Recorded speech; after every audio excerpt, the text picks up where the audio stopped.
大家好，欢迎收看行不离。还记得咱们曾经聊过的世界上最陡峭的卷锁火车吗？今天咱们要聊的也是很陡的小火车，但这个小火车与我们现在的交通工具完全不同。小火车只在铁轨上运行，铁轨边并没有电线杆，上面也没有高压线。同样，小火车自身也没有发动机。简单说，它不需要电，不需要烧煤，更不需要烧油。在这种情况下，还能爬升42度的斜坡上山，绝对是绿色环保，动力十足呀！这也许就是人类对能源使用的终极幻想吧。所以这列小火车也被称为世界上最古老的清洁能源小火车。那这小火车到底是依靠什么样的动力呢？在葡萄牙北部城市波尔图以北50多公里的小城布拉加西边，有一座欧洲的圣山埃斯皮诺山，山顶上就是享誉欧洲乃至全世界的山上仁慈耶稣朝圣所。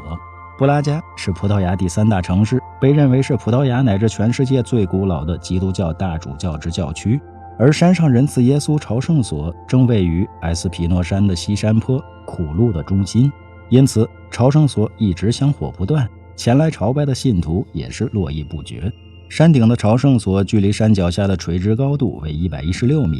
上到山顶共有3条路可以选择，一是开车走盘山公路，二是走575节台阶，那剩下的第3条路就是乘坐节能环保的小火车。开车上山是现代游人的选择，走575级台阶则是虔诚的朝圣者们上山朝拜的必经之路。朝圣所之所以建在山顶，就是因为普通人如果没有意志力是上不来的，必须走台阶上山，也是为了让朝圣者在攀爬过程中回忆与体验耶稣受难的过程，同时接受攀爬过程中的磨练与苦楚，重新审视自我与开启心灵对话。据说真正虔诚的朝圣者都是跪拜攀爬台阶而上的。对于到访的普通游客来说，自不必如此。如果开车自驾过来，有2个停车场可以选择，一个在山顶，可以直接开上去，另一个则在山脚下。在山脚下，游客们更多情况下都会选择乘坐小火车上山，1.5欧元单程，2.5欧元往返。因为坐车上山徒步下山既轻松又不会错过沿途的美景。接下来咱们就要重点聊一聊这列世界上最古老的清洁能源的小火车了。小火车的本名叫山上仁慈耶稣朝圣所缆车，亦或者简称为好耶稣电梯。其实严格意义上来说，小火车应该算是索道缆车，这是伊比利亚半岛上建造的第1条索道缆车。事实上，这也是世界上最古老的由水平衡驱动的缆车。刚才说了，小火车的动力不用电，不用煤，也不用油，实际上其驱动力就是来源于自然界最清洁的能源水，而且水也不用烧开产生蒸汽再转换成能量。小火车上没有发动机，完全就是直接使用水的重力。我们可以看到山坡上有2条平行的轨道，每条轨道上只有1列车厢，2列车厢通常是一上一下停靠，也就是一个停在山顶，另一个则停在山脚。运行起来则是同时开动，在半山腰的位置上下错车，运行的速度也基本相同。在上行的车厢到达山顶的时候，下行的车厢也正好到达山脚。用专有名词来解释的话，这就叫做水平衡驱动。当乘坐小火车到达山顶，你会发现正前方的墙上有一个人像。当你走下小火车，你会发现脚下的台阶上有一串数字，其实这数字1882就是小火车正式开通的年代。而前方那个人像则是建造小火车整个系统的出资人，布拉加当地富有的商人曼努埃尔·若阿金·戈麦斯。戈麦斯是一位富有想象力和创造力的先驱企业家，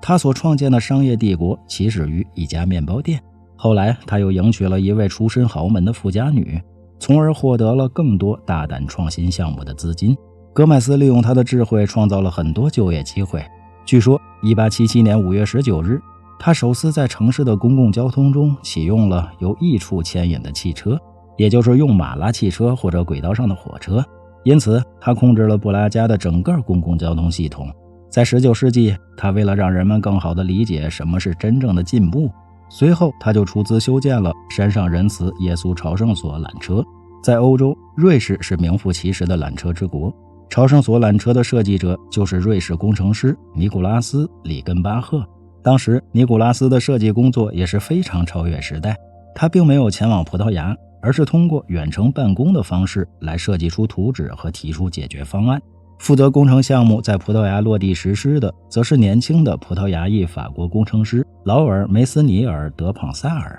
1880年3月，劳尔收到尼古拉斯的设计图纸，并开始在山坡上亲自测试解决方案，最终于1882年3月25日终于建造完成了这座朝圣索缆车。其实在小火车系统设计之初，考虑到当时在当地并没有足够的煤炭，电力和石油更是几乎没有，唯一富足的就是当地的水资源，所以小火车很快就确定用水来提供动力。作为驱动力的水来自于当地的泉水和矿井的水，并没有使用公共管道的水源或电动泵。这样做的出发点也是为了不消耗公共资源。解决了驱动力，接下来就是小火车运行的载体。由于坐落在偏远的山坡，周围环绕着茂密的植被，上山路线沿着山坡距离为274米，垂直高度116米，坡度大约为42度。在这样的情况下，小火车的运行选择了最为简便的轨道交通。轨道是2条平行的1435毫米的标准轨距轨道，